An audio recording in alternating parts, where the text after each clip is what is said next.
ഒരു ദിവസം ഈ ഭരതൻ ആ ചക്ര നദിയിലേക്ക് സ്നാനാർത്ഥത്തിനായിട്ട് പോയി. ചെറിയൊരു നദിയാണ്, വീതി കുറഞ്ഞ ഒരു നദിയാണ് ചക്രാ നദി. ആ ചക്രാ നദിയുടെ സമീപത്ത് ഇറങ്ങി സ്നാനം ചെയ്യുവാനായിരുന്നതിന് മുമ്പായിട്ട് ആ നദിയെ ശുദ്ധമാക്കുക ചടങ്ങുകളൊക്കെ ഉണ്ട്, തർപ്പണമൊക്കെ ഉണ്ട്. ഇതൊക്കെ ചെയ്തിട്ട് മുങ്ങാനായിട്ട് ഒരുങ്ങുകയും അതിഭയങ്കരമായ ഒരു സിംഹഗർജനം കേൾക്കുകയാണ്. നോക്കിയപ്പോൾ ദൂരെ നിന്നും ഒരു സിംഹം പാഞ്ഞു വരികയാണ്. ഒന്നുകൂടി സൂക്ഷിച്ചു നോക്കിയപ്പോൾ ആ സിംഹത്തിന്റെ മുമ്പിൽ ഒരു പേടമാൻ ഭയന്ന് ഓടുകയാണ്. വീണ്ടും നോക്കിയപ്പോൾ മനസ്സിലായി ഈ പേടമാൻ പൂർണ്ണ ഗർഭിണിയാണ്. ഇതിനെ പിടിച്ചു കൊന്നു തിന്നാനാണ് ആരുടെ വരവ്? സിംഹം. അങ്ങനെ ഈ മാൻ ഓടി ഓടി വന്ന് ഈ ഭരതൻ കുളിക്കുന്ന കടവിന്റെ തൊട്ടടുത്ത് ചക്രാ നദിയുടെ സമീപത്തെത്തി. വീണ്ടും ഈ സിംഹം അടുത്തോട്ട് വരികയാണ്. ഭയന്ന് വിറച്ച ഈ പേട ഇക്കരയിൽ നിന്നും അക്കരയിലേക്ക് കുതിച്ചു ചാടുകയാണ്. ഇതെല്ലാം കണ്ടുകൊണ്ടാണ് ഭരതൻ നിൽക്കുന്നത്.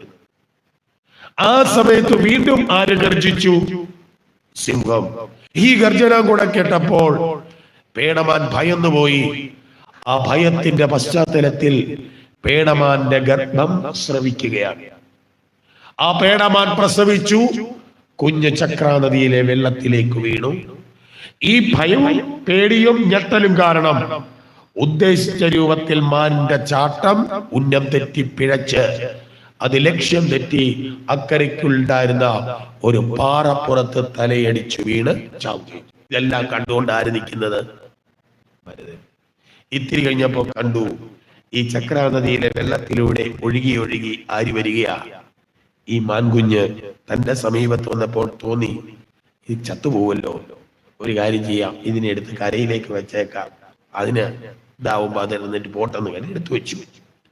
അതെല്ലാം കഴിഞ്ഞ് സ്നാനവും അങ്ങനെയുള്ള ആ ചടങ്ങുകളെല്ലാം നടത്തിയിട്ട് ഇദ്ദേഹം ആശ്രമത്തിലേക്ക് പോകാൻ രാജാവ് തുടങ്ങുകയാണ്. അപ്പോഴാണ് വെറുതെ നോക്കിയത്, കഷ്ടം, ആ മാങ്കുഞ്ഞ് ഇവിടെ ഇരിക്കുക, ഇതിപ്പോ പോയിട്ടിട്ട് പോയാൽ ചാകും, അല്ലെങ്കിൽ വേറെ ഏതെങ്കിലും ജീവികൾ പിടിച്ച് ഒരു കാര്യം ചെയ്തിനെ കൊണ്ടുപോയിട്ട് ആശ്രമത്തിൽ കൊണ്ടുപോയിട്ട് ഇതിന് ഇത്തിരി പാലും ഒക്കെ കൊടുത്ത് ഓടിച്ചാടി വരുന്ന പ്രായമാകുമ്പോ ഇതിനെ കാട്ടിൽ നമ്മളെ പോലെ മനുഷ്യ സഹജമായി അങ്ങനെ ഇതിനെ എടുത്തുകൊണ്ട് ആശ്രമത്തിൽ പോയി അവിടെ ചെന്നിട്ട് പാലും ഒക്കെ കൊടുത്ത് ഓടിച്ചാടി നടക്കുന്നതായി ഏത് സമയവും ഈ മാൻ ആരുടെ കൂടെയുണ്ട്? ഭരതൻ. ഓരോ ദിവസവും ഈ മാനിന്റെ കളികളൊക്കെ കണ്ടുകൊണ്ട് ആര് നിൽക്കുക? ഭരതൻ. ഇങ്ങനെ അങ്ങനെ ആയി തുടർച്ചയായി വന്നപ്പോൾ ഇതിനോട് ആത്മാർത്ഥത വന്നു കഴിഞ്ഞപ്പോൾ ഭരതന്റെ ജപവും ധ്യാനവും ഒക്കെ കുറയാൻ തുടങ്ങി. ഇതെന്തിനാ ഇങ്ങോട്ട് വന്നത്? ഒന്നാന്തരം സുഖം കളഞ്ഞിട്ട് ജപിക്കാനും ധ്യാനിക്കാനും തപസ് ചെയ്യാനും വന്നയാള് ഇതെല്ലാം കുറയാൻ തുടങ്ങി. പിന്നെ ഇങ്ങനെ ധ്യാനിച്ചിരിക്കും. അങ്ങനെ ഇരിക്കുമ്പോൾ ആ കണ്ണു തുറന്നു നോക്കുന്ന മാനവടങ്ങാനും ഉണ്ടോ? പോയോ? കാരണം പുറത്തോട്ട് പോയാൽ ചുരുക്കം പറഞ്ഞാൽ നിഷ്ഠകളെല്ലാം തെറ്റി. ജീവിതം എന്തിനു വേണ്ടിയിട്ട് വന്നുവോ, വലിയ ബന്ധങ്ങളെ കളഞ്ഞിട്ട് ഈശ്വരാന്വേഷണത്തിന് വന്നു കഴിഞ്ഞപ്പോൾ അവിടെയും ബന്ധനം മാനിന്റെ രൂപത്തിൽ. ചുരുക്കം പറഞ്ഞാൽ ഒന്നുമില്ല. അങ്ങനെ കാലം കുറെ കഴിഞ്ഞു. ഈ രാജാവ് എന്ത് ചെയ്യും? ധ്യാനിക്കാനായിട്ട് അങ്ങോട്ടിരിക്കും. മാൻ ഇങ്ങോട്ട് അടുത്തോട്ട് വന്നിട്ട് കൊമ്പ് കൊണ്ടൊരു കഴിഞ്ഞു അന്നത്തെ ധ്യാനം. ചുരുക്കം പറഞ്ഞാൽ എല്ലാം തീർന്നു. അവസാനം ഈ രാജാവിന് പ്രായമായി, കിടപ്പായി. അപ്പോഴത്തേക്കും ഇതിന് സെൻസ് ഉണ്ട്. ആർക്കാ? മാനിന് മനസ്സിലായി തന്റെ ആ ആള് പോവുകയാണ്. ഈ മാൻ കണ്ണുനീരൊലിപ്പിച്ചുകൊണ്ട് ഭരതന്റെ മുമ്പിൽ വന്നിങ്ങനെ നിൽക്കുകയാണ്. അപ്പോൾ രാജാവ് ഓർത്തു, ഞാൻ മരിച്ചു കഴിഞ്ഞാൽ ഈ മാനിന് ഇനി ആരുണ്ടാവും? ഇങ്ങനെ ചിന്തിച്ച് മാനിനെ തന്നെ കണ്ടുകൊണ്ട് ചിന്തിച്ചുകൊണ്ട് ഈ രാജാവ് എന്ത് ചെയ്തു? തന്റെ ശരീരം ഉപേക്ഷിച്ചു. ഭരതൻ ഉപേക്ഷിച്ചു. ഇന്നലെ പറഞ്ഞു പുരഞ്ജനോവാക്യാലും. അവസാനം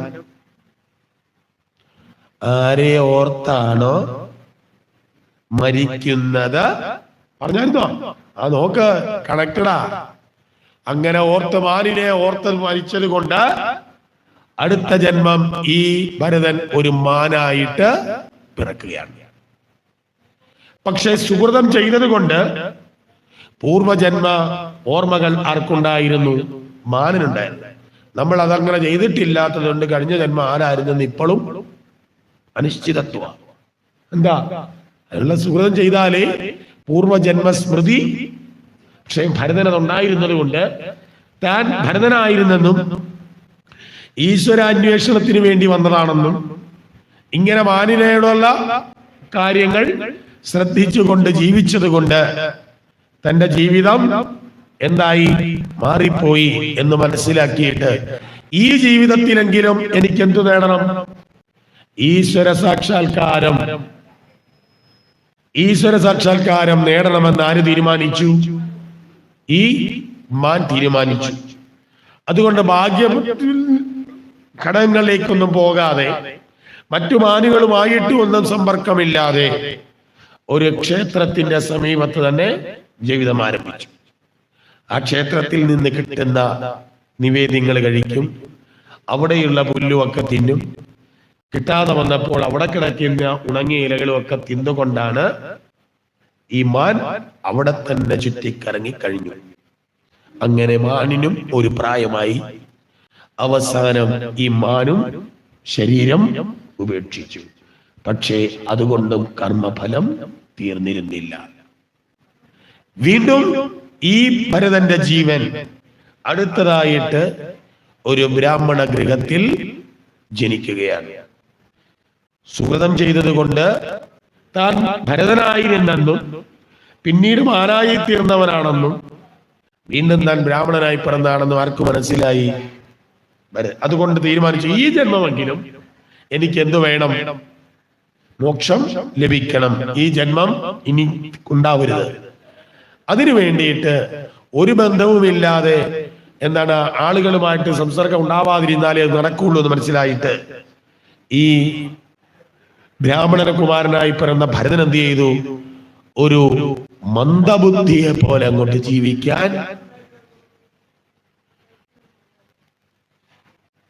ഒരു മന്ദബുദ്ധിയെ പോലെ ജീവിക്കാൻ ആരംഭിച്ചു. ആര് ചോദിച്ചാലും ഒന്നും മിണ്ടില്ല, സംസാരിക്കില്ല. അങ്ങനെ അച്ഛനും മറ്റുള്ളവരുമൊക്കെ പലതും പഠിപ്പിക്കാൻ ശ്രമിക്കുമെങ്കിലും ഇതൊന്നും പഠിക്കില്ല. അപ്പൊ വീട്ടുകാരും എല്ലാവരും തീരുമാനിച്ചു ഇവൻ മന്ദബുദ്ധി, അവനെ പഠിപ്പിച്ചിട്ട് കാര്യമൊന്നുമില്ല, ഇഷ്ടംപോലെ ഭൂസത്തുള്ളവരുമാണ്. അങ്ങനെ എനിക്ക് ഈ മകനെ കുറിച്ചോർത്ത് ഈ ബ്രാഹ്മണനും ബ്രാഹ്മണ പത്നിയും മരിച്ചു. സഹോദരങ്ങൾ രണ്ടുപേരായിരുന്നു ഈ ബ്രാഹ്മണനുണ്ടായിരുന്നത്. ഇമാര് ചേട്ടന്മാരാണ്. ഇവന്മാരോർത്തു ഇവന് വലിയ വിവരമൊന്നും ഇല്ലല്ലോ, ഒരു കാര്യം ചെയ്യാം, നമുക്ക് വനാതിർത്തിയോട് ചേർന്ന് കുറെ കൃഷിസ്ഥലമുണ്ട്, അവിടെ കൃഷി നോക്കാൻ ആളില്ല, ഇവനെ അവിടോട്ട് വിടാം. അവിടെ ചെന്ന് കഴിഞ്ഞാൽ ഏതെങ്കിലും കാട്ടുമൃഗം പിടിച്ച് ഇവനെ അകത്താക്കിക്കോളും. അപ്പൊ ഇവന്റെ സ്വത്തൂടെ നമുക്ക് പതുക്കുന്ന എടുക്കാമെന്ന് ആര്?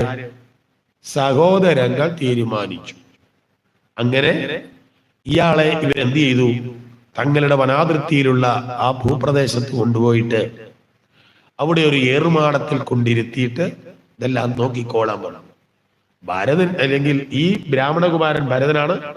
ഇയാൾ ഇതൊന്നും നോക്കത്തൊന്നുമില്ല. കുറെ നേരം ഇങ്ങനെ ഇരിക്കും, കുറെ കഴിയുമ്പോൾ കിടന്നുറങ്ങും, ആരെങ്കിലും എന്തെങ്കിലും കൊടുത്താൽ തിന്നും, കിട്ടിയാൽ കഴിക്കും. ഇങ്ങനായി. അങ്ങനെ ഇരിക്കുമ്പോൾ ആളുകളോട് സംസാരിക്കരുത് എന്ന് കരുതിയിട്ട് ഇദ്ദേഹം ഒരു കാര്യം കൂടെ ചെയ്തിരുന്നു. തന്റെ വായിൽ ഒരു പാറക്കഷ്ണവും ഇട്ടോണ്ട നടന്നത്. ഞാൻ പറയാറുണ്ട്, യജ്ഞശാലയിൽ വന്നിരുന്ന് എന്ത് ചെയ്യരുതെന്നാണ്. ഉറക്കെ സംസാരിക്കരുതെന്ന് പറഞ്ഞാൽ നടക്കില്ല. കാരണം അത്യാവശ്യ കാര്യങ്ങളൊക്കെ ഉറക്കെ മറ്റുള്ളവർക്ക് ശല്യമുണ്ടാകുന്ന രീതിയിൽ സംസാരിക്കരുത്. അതിന് നല്ല ഏറ്റവും നല്ല മാർഗം ആ വരുന്ന വഴിക്ക് പാറ വെറ്റിലും എല്ലാം കിടപ്പുണ്ട്, അവരുടെ അടുത്ത് വായിലോട്ടിട്ടേക്കുക. അപ്പൊ പിന്നെ സംസാരം അങ്ങ് പറയും. അതുപോലെയായിരുന്നു ആര് ചെയ്തത്? ഈ ഭരതൻ, ബ്രാഹ്മണനായി പിറന്ന ഭരതൻ അങ്ങനെ കിടക്കുകയാണ്. അങ്ങനെ ഒരു ദിവസം എറുമാടത്തിൽ കിടക്കുമ്പോഴാണ് ഒരു വലിയ ശബ്ദം കേട്ടു. ഭരതൻ താഴോട്ട് നോക്കുമ്പോൾ ഒരു ബ്രാഹ്മണകുമാരൻ അതിവേഗം ഓടുകയാണ്. അതിന്റെ പിന്നാലെ കുറെ കാട്ടുവാസികളെ പിടിക്കടാ, കെട്ടടാ, പിടിക്കടാ എന്നൊക്കെ പറഞ്ഞ് കുറെ ആളുകൾ പിന്നാലെ ഓടുന്നു. മറ്റവൻ ജീവനും കൊണ്ട് ഓടുക, കിട്ടിയില്ല. അപ്പോഴാണ് ഏറ്റവും പുറകെ വന്നവൻ കണ്ടത്, എടാ അവൻ പോകുന്നെങ്കിൽ പോട്ട്, ദേ വേറൊരു സാധനം ഇവിടെ ഇരിപ്പുണ്ടെന്ന്. ആരെ കണ്ടു? ഈ ഏറുമാടത്തിലിരിക്കുന്ന ആരെ? ബ്രാഹ്മണനെ കണ്ടു. അവനേക്കാൾ നല്ല സാധനമാണ് ഇവിടെ ഇരിക്കുന്നത്, ഇത് ബ്രാഹ്മണനാന്ന് പറഞ്ഞു. മറ്റേതേതോ വംശത്തിൽ പറഞ്ഞത്. എന്താ കാര്യം? ഇതിനടുത്ത് ആ വനത്തില് ഒരു കാട്ടുരാജാവ് ഉണ്ടായിരുന്നു. ഈ കാട്ടുരാജാവ് എല്ലാ വർഷവും അവരുടെ ഒരു പ്രത്യേക നാളിൽ അവരുടെ ഇഷ്ടദേവത അല്ലെങ്കിൽ മാതൃദേവതയായിരിക്കുന്ന ഭദ്രകാളിക്ക് ഒരു നരബലി നടത്തും. ഈ നരബലി നടത്തുമ്പോൾ ഒരു മനുഷ്യനെ ബലി കൊടുക്കണം. അതിനു വേണ്ടിയിട്ട് എവിടുന്നോ ഒപ്പിച്ചുകൊണ്ട് വന്നവനെയാണ് അവൻ ഇത് മനസ്സിലാക്കി കയർ പൊട്ടിച്ചോടിയതാ. അവനെ പിടിക്കാനായിട്ടാണ് പിന്നാലെ ഓടി. കിട്ടാതെ വന്നപ്പോൾ ആരെ കണ്ടത്? അപ്പൊ കിട്ടിയിരിക്കുന്ന ആരെയാ? ഒരു ബ്രാഹ്മണനെ. ഈശ്വരന് കൊടുക്കുമ്പോ ഏതാ കൊടുക്കേണ്ടത്? ഏറ്റവും നല്ലതാ. നമ്മൾ കൊടുക്കുന്നതോ? നമ്മൾ കൊടുക്കുന്നത് ആ കാണിക്കാൻ വഞ്ചി പൊട്ടിക്കുമ്പോ തിരുമേനയോട് ചോദിക്കണം, എത്ര കീറിപ്പറിഞ്ഞ നോട്ട് മാറ്റി വെക്കുമെന്ന്. എന്റെ സ്വഭാവം പറയാം, നിങ്ങളാരും അങ്ങനല്ല കേട്ടോ. ഒരു 10 രൂപ കിട്ടി, ഒരു ഇച്ചിരി മുഷിഞ്ഞതാ, ഒരു കടയിൽ കൊണ്ട് കൊടുത്തു, സാധനം വാങ്ങിയിട്ട് ഞാൻ തിരിച്ചും മറിച്ചും, സാറേ ഇത് കൈ വെച്ചോളാൻ പറഞ്ഞു, വേറെ തരാൻ പറഞ്ഞു. അപ്പൊ എനിക്ക് മനസ്സിലായി ഇനി ഇത് കടകളിൽ പോവില്ല. അടുത്ത ദിവസം ഞാൻ എന്ത് ചെയ്തു? നേരെ ബാങ്കിലും ഒന്നും ഇപ്പൊ എടുക്കുക, പണ്ടായിരുന്നു എടുക്കുവോ? എന്നാ ഞാൻ പോയിട്ടില്ല. ഏതായാലും ഇപ്പൊ അത്രയും മെനക്കെടാൻ സമയം ഇല്ലാത്തത് കൊണ്ട് എന്ത് ചെയ്തു? ഞാൻ പിന്നെ കോട്ടയത്ത് നിന്ന് ഒരു KSRTC ബസ്സേ കയറി. 10 രൂപ കണ്ടക്ടറുടെ കൈ കൊടുത്തു. അങ്ങേരും പരിശോധിച്ചു, തിരിച്ചു വന്നു. അപ്പൊ കണ്ടക്ടറും തിരികെ തന്നാൽ പിന്നെ ഈ പൈസ ഒരിടത്തും ചെലവായി. അന്ന് പിറ്റേ ദിവസം രാവിലെ ഞാൻ ചൂരക്കുളങ്ങര അമ്പലത്തിൽ തൊഴാൻ വരുക. ആളുകൾ നോക്കെ 10 രൂപ മടക്കി എങ്ങോട്ടിടും? ഭണ്ഡാരത്തിലേക്ക്. കാണിക്കവഞ്ചി എണ്ണുമ്പോൾ ധൈര്യം ഉണ്ട്, ഇവിടെ ഒന്ന് നിന്ന് നോക്ക്, ഞാൻ പറയുന്നത് ശരിയാണോ? എത്ര കീറിപ്പറിഞ്ഞ നോട്ടുകളായിരിക്കും മാറ്റിവെക്കുക. കാരണം നമ്മൾ കൊടുക്കുന്നതൊക്കെ ഭഗവാന് കൊടുക്കുമ്പോൾ ഏറ്റവും നല്ലത് കൊടുക്കണമെന്ന്. കൊടുക്കുന്നത് ഏതും ഭഗവാന് നിവേദ്യം കൊടുക്കേണ്ടുന്ന പാത്രം ഏതാ അറിയാവോ? ഏത് പാത്രത്തിലാ?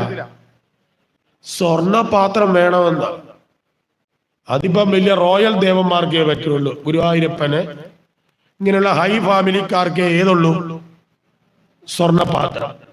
രണ്ടാമത്തെ ഓപ്ഷൻ വെള്ളിയ, അത് നടപ്പില്ല.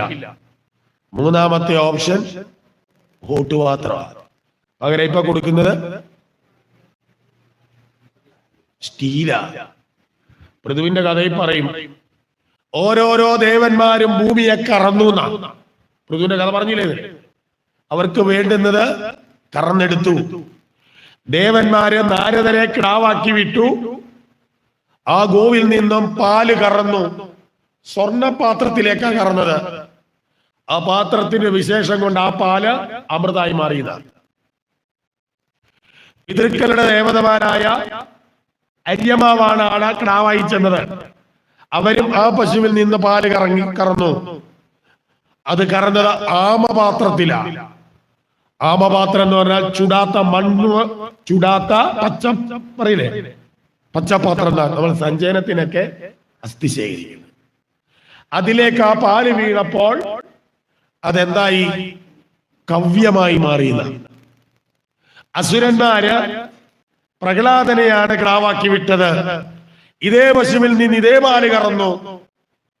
അവര് കൊണ്ടുപോയ പാത്രം ഇരുമ്പ് പാത്രമായിരുന്നു, അയപ്പാത്രം. അതിലേക്ക് ഇത് കറന്നു വീണ കഴിഞ്ഞപ്പോൾ ഇത് മദ്യമായി മാറിയതാണ്. അപ്പൊ പശുവിന്റെ പാലിന്റെ ആയിരുന്നോ കുഴപ്പം? പാത്രത്തിന്റെ ആണോ? പാത്രത്തിന്റെ. അങ്ങനെയാണെങ്കിൽ രാവിലെ ഭഗവാൻ കൊണ്ടുവന്ന് സ്റ്റീൽ പാത്രത്തിൽ ഒരു പാത്രം പാല് വെച്ചാൽ തിരുമേനി ചിലപ്പോൾ എഴുതി വെക്കും, ദേവകി അമ്മ 1 ലിറ്റർ പാല്. പക്ഷെ ഭഗവതിയുടെ കണക്കപ്പിള്ള എഴുതുന്ന അങ്ങനല്ല, ദേവകി അമ്മ ഒരു പാത്രം മദ്യം കൊണ്ടുവച്ചു എന്നാണ്. അപ്പൊ പാത്രം നല്ലതായിരിക്കണം. അതുകൊണ്ടാണ് നമ്മളോട് പറഞ്ഞത് ഏത്, അതുകൊണ്ടാണ് പണ്ടെല്ലാം ക്ഷേത്രങ്ങളിൽ ഓട്ട് പാത്രം വരെ ഉള്ളൂ. ഇപ്പോഴാണ് ഏത് പാത്രങ്ങൾ കടന്നുകൂടിയത്. മണ്ണുമൊക്കെ ഉപയോഗിക്കാം. മണ്ണ്, സ്ഫടികം, കുപ്പി, ഇല, ഇതിലൊക്കെയാണ്. ഇതൊക്കെ പറഞ്ഞ ഇന്നിപ്പം ഓടത്തില്ല എന്ന് എനിക്കറിയാം. പക്ഷെ ഇങ്ങനൊരു വസ്തുതയുണ്ടെന്നൂടെ നമ്മള് അറിഞ്ഞിരിക്കണം. അതിനുവേണ്ടി പറഞ്ഞ അപ്പൊ കൊടുക്കുമ്പോൾ ഭഗവാന് ഏറ്റവും കഠോപനിഷത്തിന്റെ ആരംഭം തന്നെ ഈ തോന്നിവാസമാണ്. കഠോപനിഷത്ത് സമ്പ്രദായം നചികേതസ്സും യമനും തമ്മിലുള്ള സംവാദം ഉണ്ടാകാൻ കാരണം നചികേതസ്സിന്റെ അച്ഛൻ ചെയ്ത അപരാധം. വാചസ്രവസ് നമ്മുടെ വിഷയമില്ലാത്തോണ്ട് ഞാൻ പറയുന്നില്ല. ഏതായാലും ഈ തരത്തില് ഏറ്റവും നല്ലത് കൊടുക്കണം. അതുകൊണ്ട് ഇപ്പൊ കിട്ടിയിരിക്കുന്നത് ഏതാ? ബ്രാഹ്മണനെയാണ്. ഏറ്റവും നല്ല ബലിക്ക് പറ്റിയപ്പോൾ ആരാ?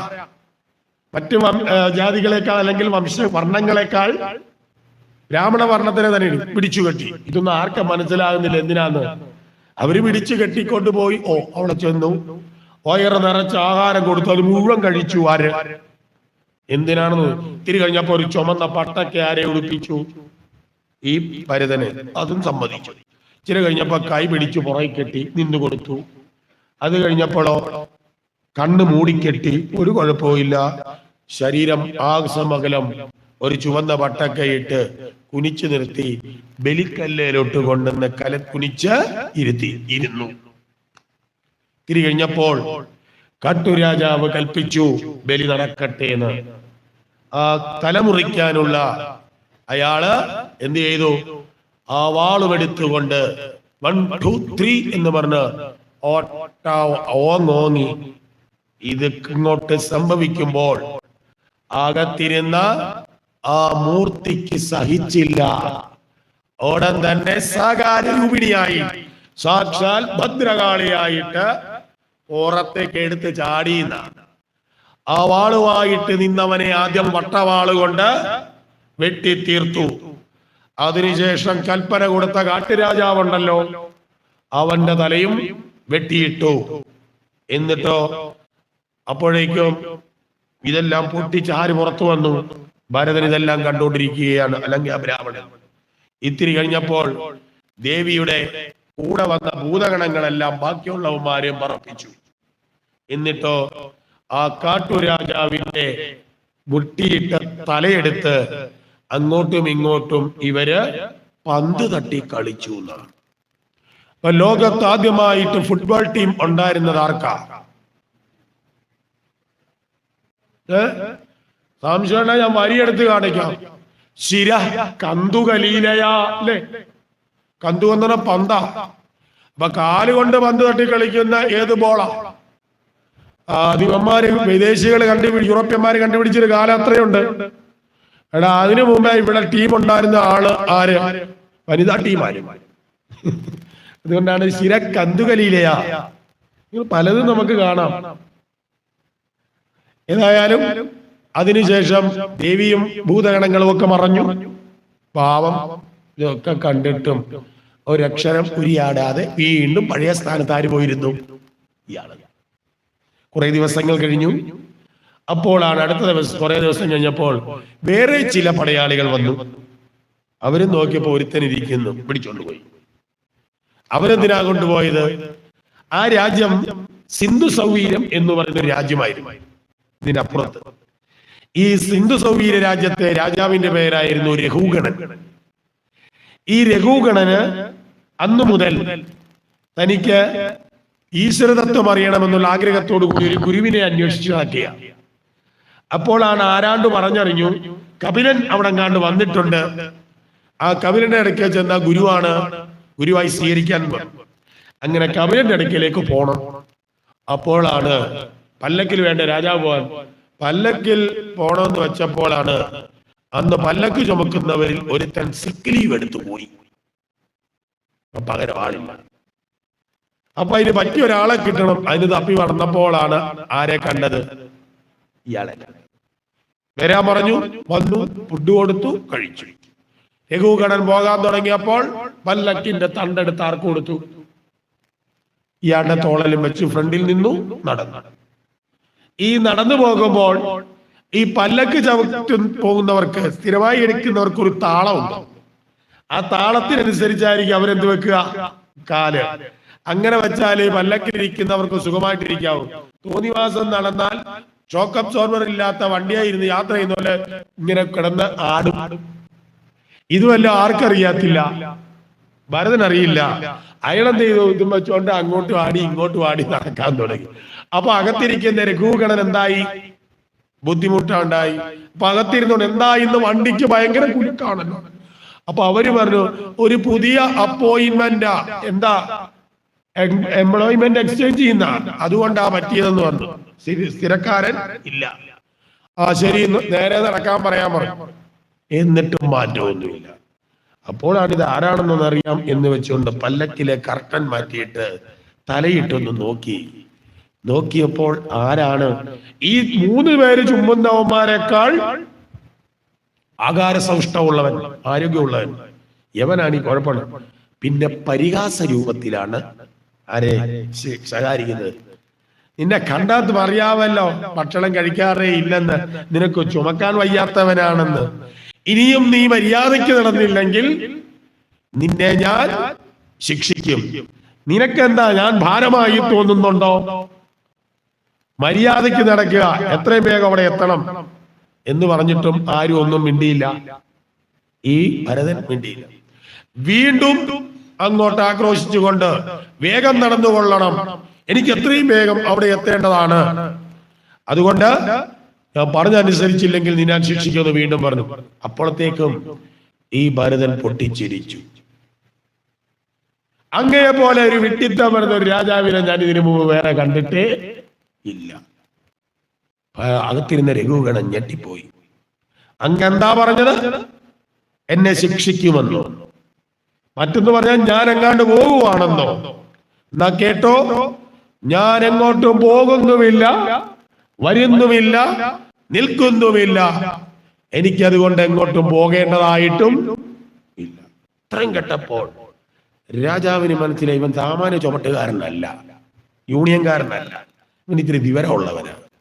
ചാടി ഇറങ്ങി ഈ തരത്തിൽ സംസാരിക്കണമെന്നുണ്ടെങ്കിൽ ഒരു ജ്ഞാനിക്ക് പറ്റൂ എന്ന് കരുതിയിട്ട് താഴെ വീണിട്ട് ചോദിച്ചു, വേഷപ്രച്ഛന്നനായി നടക്കുന്ന കപിലനാണോ? അങ്ങ് ഒന്നും മിണ്ടിയില്ല. അപ്പൊ പറഞ്ഞു, ഞാൻ ഇന്നെയാണ്. അവിടെ വെച്ച് പിന്നെ ഈ രഘുഗണന് എന്ത് കൊടുക്കുകയാണ്? ആത്മതത്വ ഉപദേശം. അങ്ങ് പറഞ്ഞല്ലോ ഞാൻ ഏതാണ്ട് ഭാരം ചുമക്കുവാന്ന്. ഞാൻ ഒരു ഭാരത്തെയും ചുമക്കുന്നില്ല. ഞാനെന്ന് പറയുന്ന ആത്മചൈതന്യമാണ്. ആ ആത്മചൈതന്യം ഒരിടത്തേക്ക് പോകുന്നില്ല, ഒരിടത്തേക്ക് വരുന്നില്ല, അതുണ്ടാകുന്നില്ല, നശിക്കുന്നില്ല, അതിനെ ആർക്കും ശിക്ഷിക്കാനും പറ്റില്ല. നജായതേ മ്രിയതേ വാ കദാചിത് നായം ഭൂത്വാ ഭവിതാ വാ ന ഭൂയ അജോ നിത്യശാശ്വതോയം പുരാണോ നഹന്യതേ ഹന്യമാനേ ശരീരേ. ഗീത. ഈ ആത്മചൈതന്യം നജായതേ ഉണ്ടാകുന്നില്ല, നമ്രിയതേ മരിക്കുന്നില്ല, നായം ഭൂത്വാ ഉണ്ടായിട്ടില്ല, ഇനി ഉണ്ടാകാനും പോകുന്നില്ല, അജഹ ജനിക്കാത്തവനാണ്, നിത്യഹ എപ്പോഴുമുള്ളവനാണ്, അജോ നിത്യ ശാശ്വതക അയം പുരാണക പണ്ടേ ഉള്ളവനാണ്, സൃഷ്ടിക്കുമ്പോഴതാണ്. അജോ നിത്യ ശാശ്വതോയം പുരാണോ ന ഹന്യതേ, ആർക്കും കൊല്ലാനും പറ്റില്ല, ഹന്യമാനേ ശരീരേ, കൊല്ലപ്പെട്ടതാ ശരീരത്തിലൊട്ടില്ലതായ. അങ്ങനെയുള്ളതായ തന്നെ അങ്ങേക്ക് ഒന്നും ചെയ്യാൻ പറ്റില്ല. അതേപോലെ തന്നെ നൈനം ചിന്തന്തി ശസ്ത്രാണി നൈനം ദഹതി പാവക നൈനം ക്ലേദയന്ത്യാവോ നശോഷയതി മാരുത. ആയുധം കൊണ്ട് മുറിക്കാൻ പറ്റില്ല. നൈനം ചിന്തന്തി ശസ്ത്രാണി നൈനം ദഹതി പാവക, അഗ്നി കൊണ്ട് കത്തിച്ചു കളയാൻ പറ്റില്ല. നൈനം ക്ലേദയം വ്യാപക, വെള്ളം കൊണ്ട് ഇതിനെ ക്ലേശിപ്പിക്കാൻ പറ്റില്ല. നശോഷയതി മാരുത, കൊണ്ട് ഇതിനെ ശുഷ്കിപ്പിക്കാനും. അപ്പോ ഒരു തരത്തിലും ബാധിക്കാത്തതാണ് ഇത് ആത്മചൈതന്യം. ആ ആത്മചൈതന്യത്തിന്റെ പുറത്തേക്ക് കോരിയിട്ട ജഡമാണ് അപ്പോൾ ഏതാ?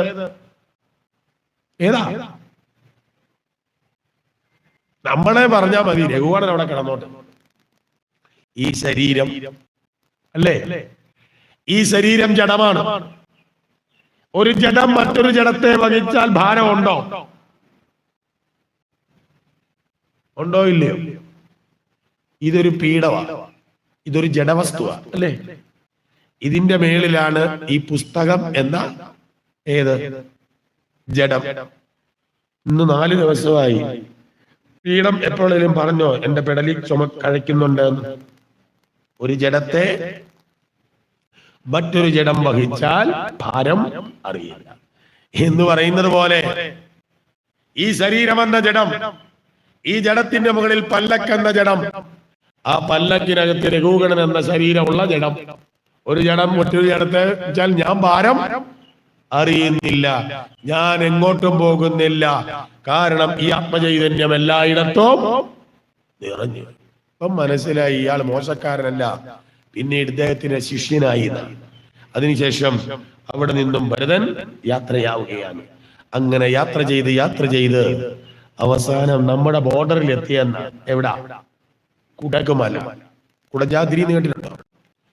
ആ കുടജാദ്രിയിൽ വന്നു. അവിടെ വെച്ച് ഒരു കാട്ടുതീയിൽപ്പെട്ട് ഈ ശരീരം ഉപേക്ഷിച്ചു, ഭഗവത് പദത്തിൽ എത്തിച്ചേരുകയും ചെയ്തു എന്ന് പറഞ്ഞുകൊണ്ടാണ് ഭരതന്റെ കഥ. എന്തിനിത് പറഞ്ഞു?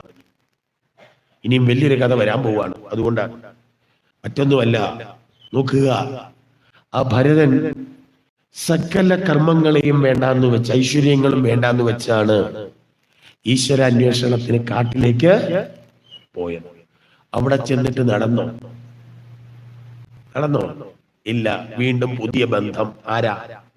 മാൻ. അങ്ങനെ കഴിഞ്ഞ് ആ ജന്മവും പോയി. വീണ്ടും മാനായി പിറന്നു. എന്നിട്ടും സാധിച്ചോ? ഇല്ല. വീണ്ടും ആരായി പിറക്കേണ്ടി വന്നു. ഇപ്പൊ 3 ജന്മങ്ങൾ താണ്ടിയിട്ടാണ് ഇത്രയും സൽക്കർമ്മം ചെയ്ത ഭരതൻ എവിടെ എത്തിയത്? പിന്നെ നമ്മുടെ കഥയോ? എത്ര ജന്മങ്ങൾ ഇനി താണ്ടി. അതുകൊണ്ട് പറയും, ഈശ്വര അന്വേഷണത്തിന് ഇറങ്ങി പുറപ്പെട്ടു എന്ന് പറഞ്ഞാൽ പോലും ഈശ്വര സാക്ഷാത്കാരം ഉണ്ടാവണം പോകുന്നില്ല. എന്തുകൊണ്ട്? എന്റെ വാസനകൾ അതിന് പരിപക്വമായിട്ടില്ലെങ്കിൽ, കർമ്മഫലങ്ങൾ, വാസന എന്ന് പറഞ്ഞാൽ പൂർവജന്മാർജിതമായ കർമ്മഫലങ്ങൾ എനിക്ക് അനുകൂലമായിട്ടില്ല എങ്കിൽ വീണ്ടും നമ്മൾ എന്ത് ചെയ്യണം? അടുത്ത ശരീരത്തിലേക്ക് പോ. അങ്ങനെ നിരവധി ജന്മങ്ങൾ താണ്ടിയെങ്കിൽ മാത്രമേ ഒടുവിൽ എവിടെ എത്തുകയുള്ളൂ. അപ്പോൾ ഈ കർമ്മഫലം അഥവാ വാസനയോട് തന്നെ ബന്ധപ്പെട്ട ചാപ്റ്ററായി. ഈ വാസന നമ്മളെ 2 തരത്തിലാണ് ഉണ്ടാവുന്നത്. ഒന്ന് സാധകമായ വാസന, മറ്റൊന്ന് ബാധകമായ വാസന. സാധകമായ വാസനയാണെങ്കിൽ എത്ര ദുഷ്കർമ്മം ചെയ്തവനാണെങ്കിൽ കൂടെ ആ ഒരൊറ്റ ജന്മം കൊണ്ട് എവിടെ എത്തും? ഭഗവത് പദത്തിൽ. അത് വാസന ബാധകമാണെങ്കിലോ നിരവധി ജന്മങ്ങൾ കഴിഞ്ഞാലേ എവിടെത്തു? അതിന്റെ ഉദാഹരണമാണ് ആര്? ഭരതൻ. ഈ ജന്മത്തിൽ നല്ലത് ചെയ്തു കാണാം, പക്ഷേ ഇതിനു മുമ്പ് പലതും ചെയ്തത് ബാധിച്ചു. ഇനി ഒരു കഥ വരാൻ പോവാണ് ഷഷ്ഠസ്കന്ധത്തിൽ. എന്തിനാ ഇതിങ്ങനെ ഘടിപ്പിച്ച് പറഞ്ഞത്? ഇത് കൊണ്ടുവരാനാ. അജാമിളന്റെ കഥ വരും. എല്ലാ കർമ്മങ്ങളും ചെയ്തിട്ട് ഒറ്റ നിമിഷം കൊണ്ട് എവിടെ എത്തി? അങ്ങ് ചെന്നു. അതിന് പറയുന്നതാണ് സാധകമായ വാസന. അപ്പോ നമ്മുടെ ഓരോരുത്തർക്കും, നമ്മളാണെങ്കിൽ പോലും നമ്മുടെ വാസന അനുകൂലമല്ലെങ്കിൽ നമുക്ക് ആ ലക്ഷ്യത്തിലെത്താൻ പറ്റും. രാവിലെ പോകുന്നതാ എന്തിനാ? ആ സപ്താഹമൊക്കെ ഒന്ന് കേൾക്കണം. ഇവിടെ വന്നു കേൾക്കാൻ തുടങ്ങിയപ്പോഴാണ് മറ്റേ കുന്തറാണ്ട അടിച്ചത്. ഉടനെ തന്നെ എങ്ങോട്ട് ചെല്ലണം? വീട്ടിലോട്ട് ചെല്ലണം. കഴിഞ്ഞു. എന്താ കാര്യം? ഇത് കേൾക്കാനുള്ള വര ഇല്ല. അതുകൊണ്ടാണ് പറയുന്നത്, ഇങ്ങോട്ട് വരുമ്പോ ആ സാമാനം അവിടെ വെച്ചിട്ട് വന്നിരുന്നെങ്കിൽ കുഴപ്പമുണ്ടായിരുന്നു. പക്ഷെ വാസന എടുപ്പിച്ചോണ്ടേ വരൂ. അതുകൊണ്ടാണ് ഇതിനകത്തോട്ട് വരുമ്പം ഏതുപയോഗിക്കരുതെന്ന് പറയുന്നു? ഞാൻ കാണുന്നുണ്ട് ഓരോരുത്തരും ഒതുക്കത്തി പറയുന്നത്. ഇതിനേക്കാൾ ബിരുദന്മാരാ എന്റെ ക്ലാസ്സിലിരിക്കുന്നത്. കഴിയുന്നതും എന്ത് ചെയ്യുക? അത് കുഴപ്പം എന്താന്ന് ചോദിച്ചാൽ, നമുക്കൊരു സ്വഭാവം, ഒരാൾക്കൊരു ഫോൺ വന്നാൽ ആ ആളല്ല അത് ശ്രദ്ധിക്കുന്നത്, അല്ലേ? പിന്നെ എല്ലാരും അങ്ങോട്ട് നോക്കുക. അപ്പൊ അങ്ങനെ പതുക്കെ വെള്ളത്തിലോട്ട് ഇറങ്ങി പോണം. എന്ത് ചെയ്യണം? മാറി. അത് അത്യാവശ്യം ഉപയോഗിക്കേണ്ടെന്ന് ഞാൻ പറയില്ല, ഞാൻ ആരെയും അങ്ങനെ ബുദ്ധിമുട്ടിക്കാറില്ല. പക്ഷെ ഞാൻ മൂലം മറ്റൊരാൾക്ക് അതെന്റെ പോളിസിയാ. അതേപോലെ ഞാനാണ് ഒരു സ്ഥലത്ത് നിന്നാൽ എനിക്ക് ഫോൺ വന്നാൽ ഞാൻ ന്യൂട്രൽ ഇറങ്ങിപ്പോകും. കാരണം എന്താ? അത് ആരുടെയും കുറ്റമല്ല. ഈ പറയുന്ന ഞാൻ പോലും ഒരാൾക്ക് ഫോൺ വന്നാൽ ഞാൻ അവരെന്നാ പറയുന്നത്, എനിക്ക് വല്ലോന്റെ കാര്യം അറിയാൻ ഭയങ്കര ഇഷ്ടമാണ്. അതുകൊണ്ടാണ് കഴിയുന്നതും വരുമ്പോ ഒന്ന് സൈലന്റ് ആക്കി വെക്കുവോ, അല്ലെങ്കിൽ വിളിക്കണ്ടെന്നൊന്നും പറയാൻ പറ്റില്ല ഇന്നത്തെ സാഹചര്യം, പോയി വിളിക്കുക. അപ്പൊ പറഞ്ഞത്, ഈ വാസന നമുക്ക് ഇങ്ങനെ കിടക്കുന്നത് കൊണ്ട് നമ്മളെ ഇതൊക്കെ ഇതാക്കും എന്ന് പറഞ്ഞുകൊണ്ടാണ് ആ ഭരതന്റെ കഥ അവിടെ പിന്നീട് ഭൂഗോളങ്ങളെ പറ്റി പറയുകയാണ്. അതൊക്കെ ഇനി വായിച്ച് മനസ്സിലാക്കുക. ഇത്ര ഗോളങ്ങളുണ്ട്, ഇത്ര നക്ഷത്രങ്ങളുണ്ട്, എന്താണ് സൗരയൂഥം, എത്ര സൗരയൂഥങ്ങളുണ്ട്.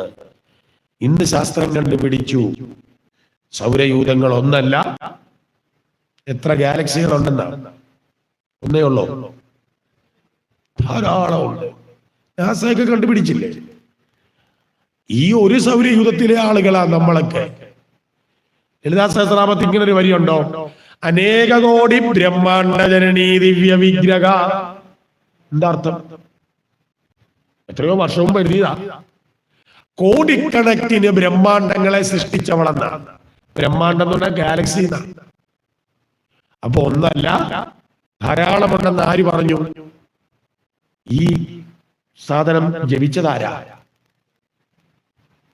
ലളിതാ സഹസ്രനാമം ഉണ്ടാക്കിയത് ആരാന്നറിയാവോ? ബാക്കി എല്ലാ സഹസ്രനാമങ്ങളും മനുഷ്യനിർമ്മിതമാണ്.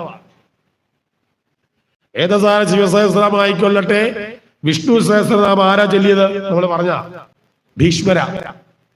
പക്ഷേ ലളിതാ സഹസ്രനാമം ജപിച്ചത്, തയ്യാറാക്കിയത് ഹയഗ്രീവമൂർത്തിയാണ്. അത് ജപിച്ചിട്ട് അഗസ്ത്യന് ചിദംബരത്ത് വെച്ച് ഉപദേശിച്ചു കൊടുത്തതാണ്. അപ്പോ ആ ഹയഗ്രീവനാണ് പറഞ്ഞത് അനേക കോടി, ഇപ്പൊ കോടിക്കണക്കിന് ബ്രഹ്മാണ്ഡങ്ങൾ ഉണ്ട് എന്ന് ആ പണ്ട് തന്നെ ഇവിടെ പറഞ്ഞു. ഇനി വേണ്ട, അതിനകത്ത് തന്നെ വേറൊരു വരിയില്ലേ? ലളിതാ സഹസ്രനാമം അർത്ഥം ഒന്ന് പഠിക്കണം. എന്തൊരു ഡീപ്പ, എന്തൊരു ശാസ്ത്രവായിൽ പറയണേ. ഉന്മേഷ നിമിഷോത്പന്ന വിഭന്ന ഭുവനാവലി, ഇങ്ങനെ വരിയുണ്ട. സഹസ്ര അല്ലേ? എന്താ അർത്ഥം?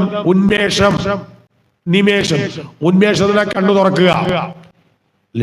ദേവി ഭാഗവതമായിരുന്നെങ്കിൽ അത് നമ്മൾ കൂടുതൽ പറഞ്ഞാൽ, ഇപ്പൊ അത് പറ്റില്ല.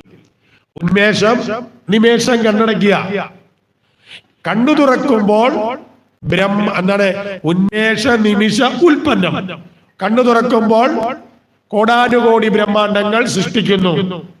പരാശക്തി കണ്ണടയ്ക്കുമ്പോൾ വിപന്നം, ഇല്ലാതാകുന്നു. അപ്പൊ പരാശക്തി കണ്ണു തുറക്കുമ്പോൾ ലോകങ്ങൾ ഉണ്ടാകുന്നു, കണ്ണുകൾ അടയ്ക്കുമ്പോൾ ആവലി എന്ന് പറഞ്ഞു. ആവലി എന്ന് പറഞ്ഞാൽ കൂട്ടമാണ്. അപ്പൊ ഒരു ലോകമല്ല, കോടിക്കണക്കിന് ബ്രഹ്മാണ്ഡങ്ങൾ ഇവിടെ ഉണ്ടെന്ന് എത്രയോ വർഷം മുമ്പ് നമ്മുടെ ഗ്രന്ഥങ്ങളിൽ എഴുതി വെച്ചിരിക്കുന്നു. ഇപ്പോഴല്ലേ നാസ പുറത്താക്കിയത്? ഒരു ഗാലക്സി അല്ല, പല ഗാലക്സികൾ ഉണ്ടെന്ന് പറഞ്ഞു. അപ്പൊ ഇത് പണ്ടേ ഉണ്ട്. ഏതായാലും ഇവിടെയുള്ള ജ്യോതിഷചക്രങ്ങള്, നവഗ്രഹങ്ങള്, വൃക്ഷങ്ങള്, താരകള്, നക്ഷത്രങ്ങള്, ഇതെല്ലാം നമ്മൾ ഒറ്റയ്ക്ക് നക്ഷത്രം എന്ന് പറയെങ്കിലും ഇതിനെല്ലാം പലതും, വൃക്ഷങ്ങൾ എന്ന് പറഞ്ഞാൽ വേറെയാ, നക്ഷത്രങ്ങൾ എന്ന് പറഞ്ഞാൽ വേറെയാ, താരകങ്ങൾ എന്ന് പറഞ്ഞാൽ. പക്ഷെ നമ്മൾ താരകവും നക്ഷത്രവും വൃക്ഷമൊക്കെ ഒന്നായിട്ട് എടുക്കുന്നതല്ല, കുറെ വ്യത്യാസമുണ്ട്. അപ്പൊ ഇതൊക്കെ എത്ര ഗഗനമായിട്ട് ജ്യോതിശാസ്ത്രം പഠിച്ചിട്ടാവണം. അപ്പൊ ഇതിനകത്ത് ജ്യോതിശാസ്ത്രം, പിന്നീട് ഇവിടെയുള്ള 14 ലോകങ്ങൾ, അതിൽ ജനലോകം, തപലോകം, പിന്നെ താഴേക്ക് അതലം, വിതലം, സുതലം, തലാതലം, മഹാതലം, പാതാളം എന്ന 7 ലോകങ്ങൾ. ആ കൂട്ടത്തിൽ പറയും സുതലം എന്ന് പറയുന്നത് ഇവിടെ പറയും.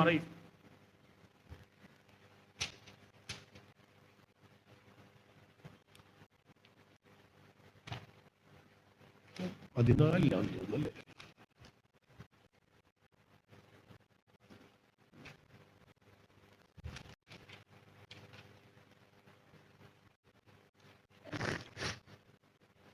ഇവിടെ ഏത് അധ്യായത്തിൽ 14 എൻ്റെ ഓർമ്മ.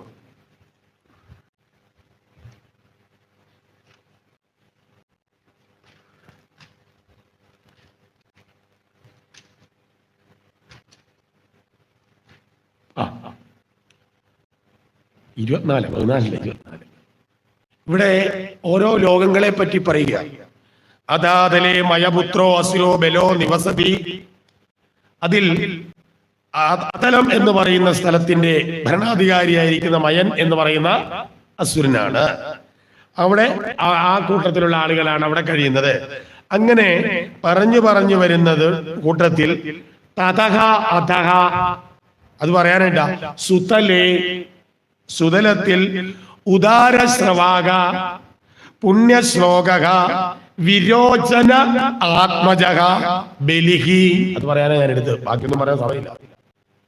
ഈ സുതലത്തിലാണ് ആര് കഴിയുന്നത്? വിരോചനപുത്രനായിരിക്കുന്ന മഹാബലി. പക്ഷെ അങ്ങനെ വിട്ട് നമ്മൾ എവിടോട്ടാ? ഭാഗവതത്തിലെ കഥയല്ലേ ഇവന്മാര് പറയുന്നത്? 8ാമത്തെ സ്കന്ധത്തിൽ പറയുന്ന ഏത് വാമനാവതാരമല്ലേ? എടാ നീ ഭാഗവതത്തിലെ കഥയാ പറയണമെങ്കിൽ ഭാഗവതത്തിൽ ആദ്യം പറഞ്ഞോടെ നീ കേക്ക്. ഇവിടെ ഭാഗവത്തിൽ എവിടാ പറഞ്ഞത്? പാതാളത്തിലാ വിട്ടെന്ന് എന്റെ തലമണ്ടക്കടിക്കണം പറയുന്നുണ്ട്. എന്നിട്ട് അത് അവിടെ വരട്ടെ അന്നേരം പറയാം. നാട്ടിലുള്ള ഏതെങ്കിലും കുടവയറിനെ പിടിച്ച് വേഷം കെട്ടിയിട്ട് എന്നും പറഞ്ഞ ചെണ്ടൻ കൊട്ടി നടക്കുക. ഇവിടെ ഭാഗവതത്തിലൊന്നും പറഞ്ഞിട്ടില്ല. ഭാഗവത കഥയല്ല, പുരാണ കഥയല്ല. അത് മാവേലി മഹാബലി ആവുക. ഇത് ആരോടായി പറയുന്നത്? നീ എന്റെ ചോദ്യം അതല്ല. അത് വാമനാവതാരം പറയുമ്പോ വരാം. ആദ്യം ഉണ്ടായ അവതാരം ഏതാ? വാമനനാണോ പരശുരാമനാണോ? പറ. ആദ്യം ഉണ്ടായി വാമനാവതാരമാണോ പരശുരാമാവതാരമാണോ? രാമോ രാമശ്ച രാമശ്ച. അതിനു മുമ്പ് മത്സ്യകൂർമ്മ വരാഹശ്ച നാരസിംഹ അല്ലേ? അപ്പൊ ആദ്യം ഉണ്ടായ അവതാരം ഏതാ? വാമനാവതാരം അല്ലേ? ഞാൻ ഉദ്ദേശിച്ചത് പരശുരാമാവതാരമാണോ വാമനാവതാരമാണോ ആദ്യം? ആണല്ലോ, സംശയമൊന്നുമില്ലല്ലോ. അതിന് കേരളം സൃഷ്ടിച്ചതാരാ? പറ. അതും അംഗീകരിക്കുന്നുണ്ട്. ഞാൻ 7ാം ക്ലാസ്സിൽ പഠിച്ചൊരു പദ്യമുണ്ട്. 7ൽ മലയാളം. ആ പ്രായത്തിലുള്ളവർ പഠിച്ചിട്ടുണ്ടാവും. കന്യാകുമാരി ക്ഷിതിയാദിയായി ഉണ്ടോ? ഗോകർണാന്തമായി തെക്കു വടക്കു നീളെ അന്യോന്യമമ്പാശിവർ നീട്ടുവിട്ട കണ്ണോട്ടമേറ്റുണ്ടൊരു നല്ല രാജ്യം. വൻകാറ്റടിച്ചാഴി ഒഴിഞ്ഞകന്നതോ കുങ്കാരഭൂകമ്പമിയന്നുയർന്നതോ മുൻകാലമി കേരള കൊങ്കണങ്ങൾ മൺകാഴ്ചയായെന്നു ചിലർക്കു പക്ഷം അച്ചൊല്ലെഴും ഭാർഗവ ഭൂമിയിങ്കൽ. ഈ കേരളം ഏതാ? ഭാർഗവ ഭൂമിയാ. പരശുരാമൻ സൃഷ്ടിച്ചതാ. അപ്പൊ കേരളം ആരാ ഉണ്ടാക്കിയത്? പരശുരാമന. എടാ അതിനു മുമ്പ് വാമനൻ ഉണ്ടായത്. അപ്പൊ പിന്നെ ഈ മഹാബലി എങ്ങനെ കേരളം ഭരിക്കുന്നത്? വാമനാവതാര സമയത്ത് ഏതില്ല, മനസ്സിലായി? തലക്കേറിയില്ല. കേരളമില്ല. കേരളം ഭരിച്ച ഏത് രാജാവാ ചക്രവർത്തിയാകുന്നത്? കേരളത്തിലെ കേരളം മാത്രം ഭരിച്ച ചക്രവർത്തിയാവില്ല. മഹാബലി ചക്രവർത്തിയാ. കേരളം എന്ന് പറയുന്ന നാടില്ല. 3 രാജ്യ, കൊച്ചി, മലബാർ, തിരുവിതാംകൂർ. ഇതെല്ലാം രാജാക്കന്മാരാ. ഇതൊക്കെ ആരോടായി പറയണേ? ചുമ്മാ വീട്ടിൽ എഴുതി വെച്ചിട്ട് പറയുക മഹാബലിയെ എങ്ങോട്ട് വിട്ടു. ഇവിടെ പറയുന്നുണ്ട് പാതാളത്തിൽ ആരാണ്.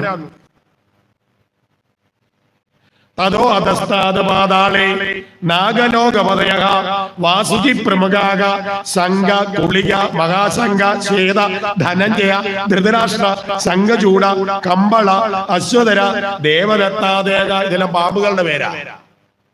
പാതാളത്തിൽ താമസിക്കുന്ന ആരാ? മഹാബലി എവിടാ പോയത്? പിന്നെ ഓ എന്നെ അങ്ങ് കൊല്ല്. സുതലത്തിലേക്കാ വിട്ടത്. പാതാളം പറയരുതിനി, എല്ലാവർക്കും പറഞ്ഞു കൊടുക്കില്ലേ. സുതലമാണ്, സുഷ്ടുമായ തലമാണ്. അവിടെ പറയും സുതലം എന്താന്ന്. ദേവന്മാര് പോലും ഒരു വിസിറ്റിംഗ് വിസയിൽ 10 ദിവസം അവിടെ പോയി താമസിക്കാൻ കൊതിക്കുക. എന്താ കാര്യം? അത്ര സുഖമാണ് അവിടെ. ആ സുതലത്തിലേക്ക് എന്തിനാ വിട്ടിരിക്കുന്നത്? അടുത്ത മന്വന്തരത്തിന്റെ യന്ത്രനായിട്ട് വരാൻ ഒരു അപ്രന്റീസ് കോഴ്സിന് വിട്ടിരിക്കുക. ആരെ?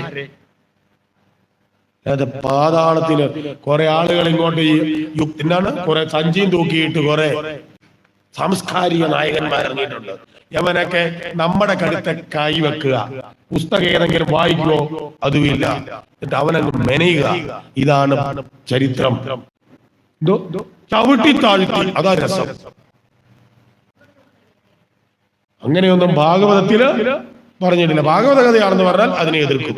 പിന്നെ നിങ്ങൾ മാവേലിയെ ചവിട്ടിയിട്ടുണ്ടാവും മഹാബലി. പിന്നെ ഇവിടെ പറയുന്നുണ്ട് മഹാബലി എവിടെയാ യാഗം നടത്തിയെന്ന്. നർമ്മദാ നദിയുടെ തീരത്തുള്ള ഭൃഗുകച്ഛം അവിടെ നടത്തിയത്. നർമ്മദാ നദി കേരളത്തിന്റെ എവിടെ കൂടെ ഒഴുകുന്നത് എന്ന് പറയാമോ? ഈ അതവന് യുക്തിയില്ല. പിന്നെ വേറൊരു കാര്യമാണ്, ഞാൻ അവരെ മാത്രം കുറ്റം പറയില്ല. ഈ ആചാര്യന്മാരെന്നും പറഞ്ഞ കുറെ ആളുകളും ഇറങ്ങിയിട്ടുണ്ട്. ഏതാ സപ്താഹ ഇവര് ബാലരമയിലെ കഥയും വായിച്ചിട്ടാ ഭാഗവതം വന്നിരുന്നു പറയുന്നത്. അതുകൊണ്ട് ആചാര്യന്മാരും പറയുന്നത് അങ്ങനെയാ. അങ്ങനെ മഹാബലിയുടെ ശിരസിൽ ആര് കാല് വെച്ചു. അത് കേൾക്കുന്നവർക്ക് എന്തായാലും ആ വിഷ്ണു കാണിച്ച തോന്നിവാസമല്ല, പുള്ളി എന്നാ പഴയ ഭൂമാഫിയായോ തോന്നുന്നു. അതുകൊണ്ട് പറ്റിയ ആ വോട്ട് നമ്മുടെ വിഷയമല്ല. ഇങ്ങനെയുള്ള ഓരോ ലോകങ്ങളെ പറ്റിയും അതെല്ലാം വിതലം രസാതലം എന്താണ്, അവിടെ ഏതെല്ലാം ഇതെല്ലാം പഠിഞ്ഞ് വീട്ടിൽ. പിന്നെ ആ കൂട്ടത്തിൽ ഒരു ലോകം പറയുന്നുണ്ട്. ആ ലോകമാണ് നരകം. ഈ നരകം എന്താണ്? ഇവിടെ ഇരുന്നു കൊണ്ട് അധർമ്മ പ്രവർത്തികളെല്ലാം ഏതൊരുവൻ ചെയ്യുന്നുവോ ആ അധർമ്മ പ്രവർത്തികളുടെ ഫലങ്ങൾ അനുഭവിക്കാനുള്ള സ്ഥലമാണ് ഏത്? നരകം. ഇവിടെ ഇരുന്നു കൊണ്ട് സൽക്കർമ്മങ്ങൾ ചെയ്താൽ അതിന്റെ ഫലങ്ങൾ അനുഭവിക്കാനുള്ളതുമാണ് ഏത്? സ്വർഗലോകം എന്നവിടെ പറയും. അങ്ങനെ പറഞ്ഞു നിർത്തിയപ്പോഴാണ് രാജാവ് ഈ എന്താണ് സുഖബ്രഹ്മർഷിയോട് ചോദിച്ചു, അല്ലയോ ബ്രഹ്മർഷേ, എനിക്കൊരു സംശയം. ഇങ്ങനെ പറഞ്ഞ കൂട്ടത്തിൽ ലോകങ്ങളെല്ലാം പറഞ്ഞ കൂട്ടത്തില് എനിക്കിപ്പോ ഒരു സംശയം. എന്താണ്? ഈ നരലോകം എന്ന് പറയുന്നത് മഹർഷ ഏതത് വൈചിത്ര്യം ലോകസ്യ ഗതമിതി. എന്തുകൊണ്ടാണ് ഇങ്ങനെ ലോകത്തിന് വൈചിത്ര്യങ്ങളൊക്കെ വന്നത്? എന്നിട്ട് ചോദിക്കുക, നരകാ നാമ ഭഗവൻ കിം ദേശവിശേഷ അഥവാ ബഹിഹി ത്രിലോക്യാം ആഘോസിത് അന്തരാളയിതി. ചോദിക്കുകയാണ്, ഈ നരകം എന്ന് പറഞ്ഞാൽ എന്താണ്? ഇത് ഏതെങ്കിലും പ്രത്യേക ടൂറിസ്റ്റ് പ്ലേസ് വല്ലോ? കിം ദേശവിശേഷ, ഏതെങ്കിലും ഒരു ദേശവിശേഷമാണോ? ഇനി അഥവാ ഇത് പുറത്തോ ഏതാ ത്രിലോകങ്ങളുടെയും വെളിയിലുള്ള പ്രത്യേക ഏരിയ വല്ലതുമാണോ? ഇനി ആഘോഷ അന്തരാളയിതി, ഇനി ഇടയ്ക്കുള്ളവല്ലോ ലോകവുമാണോ? അങ്ങനെയാണെങ്കിൽ മേളിലാണോ? ഒറ്റ ചോദ്യത്തിനുണ്ട്, മേളിലാണോ നരകം, താഴെയാണോ, അതോ ഇടയ്ക്കാണോ എന്നാ ചോദ്യം. മേളിലാണ്. പക്ഷെ ഇവിടെ പറഞ്ഞ അങ്ങനെയല്ല, മേളിലുമല്ല താഴെയുമല്ല, ഇടയ്ക്കാ. അപ്പൊ ഇവിടെ തന്നെയാണ്. അപ്പൊ എങ്ങോട്ടും പോകണ്ടെന്നർത്ഥം. എന്താണ് നരകം? നമ്മൾ ഇവിടെ നിന്നുകൊണ്ട് അനുഭവിക്കുന്ന ഓരോ ദുഃഖങ്ങളുമാണ് നരകം. ഇനി അതുമല്ല, മേളിലാണോ ഇവിടാണോ നരകം? അല്ല. താഴെയാണോ? ഇവിടെ അല്ല, ഇടയ്ക്കാണ്. എവിടാ? എവിടാ? അവിടെ മനസ്സിലാവില്ല ഈ ദുഃഖങ്ങൾ. എന്നിട്ട് ഇവിടെ കൃത്യമായിട്ടാണ് 28 നരകങ്ങളെ കുറിച്ച് ഇവിടെ വർണ്ണിക്കുന്നുണ്ട്. എന്ത് ഒന്ന് പോകാൻ പറ്റിയില്ലെങ്കിലും കേട്ടിരുന്നു. എന്താണ് താമസം, അന്ധതാമിശ്രം, രൗരവം, മഹാരൗരവ, കുംഭീഭാഗ, കാലസൂത്രം, അസിപത്രവനം, സൂകരമുഖം, അന്ധകൂപ, കൃമിഭോജന എന്ന് പറയുന്ന ലിസ്റ്റ് 28 നരകങ്ങളാണ്. മറ്റേ ദേവി ഭാഗവത്തിൽ അങ്ങനല്ല പറയുന്നത്, 1008 സാവിത്രി വാക്യാനത്തിൽ. ആ ഭാഗമൊക്കെ ഒന്ന് വായിക്കുമ്പോ എന്തൊരു സുഖമാണെന്നറിയാവോ? എന്നാന്നറിയാവോ? ഇങ്ങനെ വർണ്ണിക്കുക. ആ കൂട്ടത്തിൽ ഇവിടെ പറയുന്ന 28 നരകമാണ്. എന്താ കാര്യം? എത്ര നക്ഷത്രങ്ങളാ ഉള്ളത്?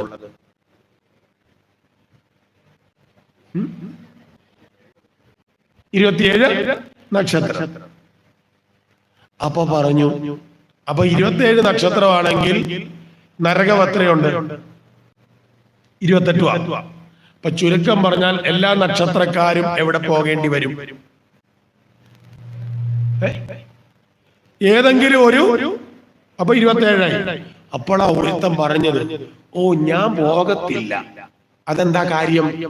ഞാൻ ഒരു പ്രത്യേക നക്ഷത്രത്തിലല്ല ജനിച്ചത്, പിന്നെയോ അഭിജിത്ത് മുഹൂർത്തത്തിലാണ്. അങ്ങനെ മുഹൂർത്തമില്ല, അറിയാം? ഒരു നാള് കഴിഞ്ഞ് 12 മണി കഴിഞ്ഞിട്ട് ആ സമയത്ത് കല്യാണമൊക്കെ നടത്താറ് അഭിജിത്ത്. അപ്പൊ 28ാമത്തെ നരകം ആർക്കുള്ളതാ? അഭിജിത്തുകാരനുള്ളതാണ്. അപ്പൊ ചുരുക്കം പറഞ്ഞാൽ നീ നമ്മളെല്ലാവരും കണ്ടുമുട്ടുന്നത് എവിടെ വെച്ചായിരിക്കും? ഇവിടുന്ന് പോയാൽ നരകത്തിൽ വെച്ചായിരിക്കും. ഇവിടെ 28 നരകങ്ങളെ പറ്റിയൊന്നും പറഞ്ഞുകൊണ്ടിരുന്ന കാര്യം നടക്കില്ല. അതുകൊണ്ട് ചോറ് വെന്തോ എന്ന് നമ്മൾ എങ്ങനെയാ നോക്കുന്നേ? ഒരു ചോറെടുത്ത് അല്ല, മുഴുവൻ ചോറ് ഞെക്കി നോക്കണം. വെന്തോ വേണ്ട, ഒരെണ്ണം നോക്കുമ്പോ ബാക്കിയുള്ള കാര്യങ്ങളൊക്കെ ഊഹിക്കാം. അതേപോലെ ഒരു നരകത്തിന്റെ കാര്യം ഞാൻ പറയും. ഇതിൽ പോകുകയല്ല എന്ന് ഉറപ്പുണ്ടെങ്കിൽ കൈപൊക്കണം. അപ്പൊ ഞാൻ പറയാം എന്ത് പോകണ്ടെന്ന് അടുത്ത നരകം. അതുകൊണ്ട് പ്രത്യേകം പറയുക, ഈ തല നരച്ചൊരു ശ്രദ്ധിച്ചിരുന്നോണം. അവിടെ ചെന്ന് കഴിഞ്ഞ് എനിക്ക് പോകേണ്ട നരകം ഏതാന്ന് നമ്മൾ തപ്പിത്തിരിഞ്ഞ് നടക്കരുത്. അതുകൊണ്ട് ഈ നരകത്തിന്റെ പേരാണ് രൗരവം. എഴുതിയിട്ടോണം. ഇതിന് പേര് വരാൻ കാരണം രുരു എന്ന് പേരുള്ള സർപ്പാദതിക്രൂരാഹ എന്ന് പറഞ്ഞു. ലോകത്തെ ഏറ്റവും വലിയ വിഷമുള്ള പാമ്പേതാ? Kim cobra, രാജവമ്പാല. ഇതിന്റെ 4 ഇരട്ടി വിഷശക്തിയുള്ളവനാണ് ആര്? രൗരവം. ഇവ നിറഞ്ഞു കിടക്കുന്ന നരകമാണ് ഏത്? രൗരവം. അവിടെ ഇപ്പൊ ആരാ പോകുന്നതെന്നറിയണ്ടേ? ആ ലിസ്റ്റ് പറയുമ്പോൾ ഞാൻ അതിൽ പോകില്ല എന്ന് ഉറപ്പുണ്ടെങ്കിൽ കൈപൊക്കണം. മിക്കവാറും പൊക്കേണ്ടി വരില്ല. നോക്കുക, ആരാണ് അവിടെ പോകുന്നതെന്നാണ് ഞാൻ പറഞ്ഞതല്ല, ഇതിൽ പറഞ്ഞത്. ഇവിടെയോ വല്ലയിടത്തുമോ? ഏതത്? ഇത് അഹം, ഞാൻ എന്ന ചിന്തയോടെ, മമ ഇതം, ഇതെന്റേതാണ് എന്നുള്ള ചിന്തയോടുകൂടി ആർക്കും വലിയ ഉപദ്രവം ഒന്നും ചെയ്യാതെ ഭൂതദ്രോഗേണ ചെറിയ ചില ഉപദ്രവങ്ങൾ ആർക്കെങ്കിലും ഒക്കെ ഒന്ന് ചെയ്തുകൊണ്ട് കേവലം ഒറ്റ കാര്യം മാത്രം ചിന്ത, സ്വന്തം കാര്യം ചിന്താവ, അങ്ങനെ ചിന്തിച്ചുകൊണ്ട് സ്വകുടുംബമേവ അനുദിനം, ഞാന്, എന്റെ ഭാര്യ, എന്റെ മക്കള്, എന്റെ വീട്, എന്റെ ധനം, ഈ ചിന്തയോടുകൂടി അനുദിനം പ്രപുഷ്ണാദി, അവരെ മാത്രം വേണ്ട വിധത്തിൽ പരിപോഷിപ്പിക്കുക. എന്താണ്? അവരെ നന്നാക്കാനായിട്ട് വല്ലപ്പോഴും അയലോക്കംകാരന്റെ അതിരിത്തിരി മാന്തുക. എന്തിനു വേണ്ടിയിട്ടാ? എന്റെ മക്കൾക്കും എന്റെ ഭാര്യയ്ക്കും. ഇങ്ങനെ ചെയ്യുന്നവൻ മരിച്ചു കഴിഞ്ഞാൽ ചെന്ന് പോകുന്ന നരകമാണ് ഏത്? ഏതാ? പോകാത്തവർ ആരെങ്കിലും ഉണ്ടോ? ഈ ഞാനും എന്റേതും ചിന്തയില്ലാത്ത ഉണ്ടോ? അപ്പൊ ചുരുക്കം പറഞ്ഞാൽ മിക്കവാറും നമ്മൾ കാണുന്ന എവിടെ ആയിരിക്കും? എവിടാ? രൗരവത്തിൽ. ഞാനിത് എനിക്ക് പരിചയമുള്ള കോട്ടയത്ത് ഒരു സ്ഥലത്തെ ഒരു ടീച്ചറുണ്ട്. ഇതുപോലെ ടീച്ചർ എല്ലായിടത്തും വരും. ആ സ്വാതന്ത്ര്യം വെച്ചോളൂ. ഞാൻ പറഞ്ഞു ടീച്ചറെ, അപ്പം ടീച്ചറിന് ഇച്ചിര ഏതുള്ളതാണ്. ഞാൻ എൻ്റെ മക്കളൊക്കെ എല്ലാം അമേരിക്കയിലാണ്. അമ്പലത്തിലേക്ക് എല്ലാ കാര്യങ്ങളും ഒക്കെ ചെയ്യുന്ന ആ ടീച്ചറാണ്. മക്കൾ ദൂരെ കൊടുക്കും, നല്ല വീട്ടുകാർ. ചുമ്മാ തമാശ ഞാൻ പറഞ്ഞു, ടീച്ചറെ അപ്പം മിക്കവാറും എവിടെ പോകും? രാവിലെ. ടീച്ചർ അതേ തമാശയോടുകൂടി, അങ്ങനെയാണെങ്കിൽ ആചാര്യനും കാണുമോ എന്ന് ചോദിച്ചു എന്നോട്. ആചാര്യനും അവിടെ വരുമോ എന്നായി ചോദിച്ചു. ടീച്ചറിന് വിഷമം ഉണ്ടാകണ്ട എന്ന് കരുതി ഞാനൊരു കഥയെന്ന് പറഞ്ഞു. പണ്ട് ഒരു തോമാച്ചൻ, ഇയാൾ സ്ഥിരമായിട്ട് മദ്യപിച്ച് വാറായി വന്ന് ഭാര്യയെ പല വിധത്തിൽ ഉപദ്രവിക്കുക, അടിക്കും പിടിക്കും. ഇങ്ങനെ ഇയാളുടെ ഉപദ്രവ സഹിക്ക് വയ്യാതായപ്പോ മറിയം ചെന്ന് പള്ളിയിലെ അച്ഛനോട് പറഞ്ഞു, മേടയിൽ ചെന്നിട്ട്, അച്ഛോ അവർ ഭയങ്കര ദേഹോപദ്രവ, അതുകൊണ്ട് അച്ഛൻ വിളിച്ചൊന്ന് ഉപദേശിക്കണം എന്നൊക്കെ പറഞ്ഞു. ഇയാൾ പള്ളി പോലും പോകല. പക്ഷേ അച്ഛൻ ആളെ വിട്ടു, അവറാനോട് ഇന്ന ദിവസം പള്ളിയിൽ. എത്ര മദ്യപിച്ച് നടക്കുന്നവനായിക്കോട്ടെ തലകുത്തി ഇറക്കുന്നു. പള്ളിയിലെ അച്ഛൻ വിളിച്ചാൽ അവര് പോകും, അവരാ സ്ഥാനം കൊടുക്കും. ആ സമയത്ത് മദ്യപിക്കത്തുമില്ല, നേരെ ചെല്ലും. അപ്പൊ ചോദിച്ചു, അവറാനെ കുഴപ്പമാണല്ലോടാ, നീ ഇങ്ങനെ 10 കൽപ്പനയൊക്കെ കേട്ടല്ലേ കല്യാണം കഴിച്ചത്? അതെ. പിന്നെ നീ മദ്യം? എന്റെ അച്ഛൻ എന്നാ ചെയ്യാനാ, ഞാനങ്ങ് മദ്യപിച്ചു പോവുകയാണ്. അപ്പൊ നീ ഉപദ്രവിക്കുന്നുണ്ടല്ലോ. ശരിയാണ്, എന്റെ ബോധം. അങ്ങനെ ചെയ്താലുള്ള കുഴപ്പം എന്താന്ന് നിനക്കറിയാവൂ എന്ന് ചോദിച്ചു. ഇല്ല അച്ഛോ, എന്താ കാര്യം? എടാ, അങ്ങനെ ചെയ്തു കഴിഞ്ഞാൽ ഇവിടെ നിന്നും മരിച്ചു കഴിഞ്ഞാൽ എവിടെ പോകേണ്ടി വരും? നരകത്തിൽ ചെല്ലും. ഭാര്യ ഉപദ്രവിക്കുന്നവരെ അവിടെ ഒരു ശിക്ഷയ്ക്ക് വിധേയമാക്കും. ആ പോകുന്ന നരകത്തിന്റെ മുകളിൽ ഒരു വലിയ മുള്ളുള്ള ഒരു മരമുണ്ട്. എനിക്കത് മുള്ളുവേങ്ങയാന്ന് തോന്നുന്നു. ആ മുള്ളുവേങ്ങയുണ്ട്. ആ മുള്ളുവേങ്ങയെ മുഴുവൻ എണ്ണയൊക്കെ പുരട്ടിയിട്ടിരിക്കുക. അവിടെ ചെന്ന് കഴിഞ്ഞാൽ യവനെ അവിടെ കൊണ്ടുവന്നു കഴിഞ്ഞാൽ പൂർണ്ണ നഗ്നനാക്കിയിട്ട് കൈ ഇങ്ങനെയും കെട്ടും, കാലും കൂട്ടി കെട്ടിയിട്ട്, മേളിൽ ശിഖരമൊന്നുമില്ല, ഇങ്ങനെ കൊടിമരം പോലെ നിൽക്കുന്നു. നേരെ അതിലോട്ട് കയറ്റി അങ്ങിരുത്തും. ഒറ്റ വിടിയില്ല. കിലോമീറ്ററുകളാണ് എവിടെ കൂടെ ഒരഞ്ഞിങ്ങോട്ട് പോരുന്നത്. പൂർണ്ണ നഗ്നനൂടാണെന്ന് ഓർത്തു. ആ ചിന്തയൊന്ന്, ആ ആഗ്രഹം അല്ലെങ്കിൽ ആ പോക്കൊന്ന് ആലോചിച്ച് എന്തൊരു സുഖമായിരിക്കുന്നു. ഇത് കേട്ടപ്പോ തന്നെ ആരെ വിറയ്ക്കാൻ തുടങ്ങി? അവറാണ്. ചോദിച്ചു, ഇത് ഇങ്ങനെയാണോ പതിവ്? ഈ ഇങ്ങനെ ഭാര്യ ഉപദ്രവിച്ച് ചെന്നവരെ മുഴുവൻ ഏതെ കയറ്റിയതാ? ഈ മുള്ളുവേങ്ങ. ഓ, അപ്പൊ അവരാണ് സന്തോഷമായി, സമാധാനം. സമാധാനമായി. എന്നാ അവരാ സമാധാനം? അല്ലെ, ഇപ്പൊ ഒത്തിരി പേരെ ഇങ്ങനെ കയറ്റി ഇറക്കിയോണ്ട് മുള്ളൊക്കെ തേഞ്ഞു പോയി കാണുക. അവരാനെ ആ പരിപാടിയില്ല. അവിടെ എന്നും രാവിലെ 10 മണി വരെ എന്തുവാ ഇത് രാഗി മൂർച്ച കൂട്ടുമോ? അവസാനം മറ്റൊക്കെ ആയി പോയി. കാലം കുറെ കഴിഞ്ഞു, അവറാന് പ്രായമായി, മക്കളൊക്കെ ആയി. അങ്ങനെ ഇരിക്കെ അവറാനും മരിച്ചു. പോകുമ്പോൾ തന്നെ അവിടെ കവാടത്തിൽ ചെന്നപ്പോഴേ പഞ്ച് ചെയ്ത് കൊടുത്തു എവിടട്ടാ പോകേണ്ടതെന്ന്. അപ്പൊ തന്റെ നരകം നോക്കി ആരിങ്ങനെ പോവാ. അവറാച്ചൻ ഓരോ ബോർഡും നോക്കി നോക്കി പോവാ. അങ്ങനെ തനിക്കുള്ള നരകം കണ്ടു. നേരെ അങ്ങോട്ട് കയറി ചെന്നപ്പോഴാണ് അവറാച്ചൻ ഒരു കാര്യം കണ്ടത്. തനിക്ക് പരിചയമുള്ള ഒരു വെള്ളക്കുപ്പായക്കാരൻ അതിനെ നടന്നു. അപ്പൊ എന്ത് ചെയ്തു? ഓടി അങ്ങോട്ട് ചെന്നു. പഴയ തന്നെ ഉപദേശിച്ച അച്ഛൻ താണ്ടറ ഏതിന്റെ കൂടെ?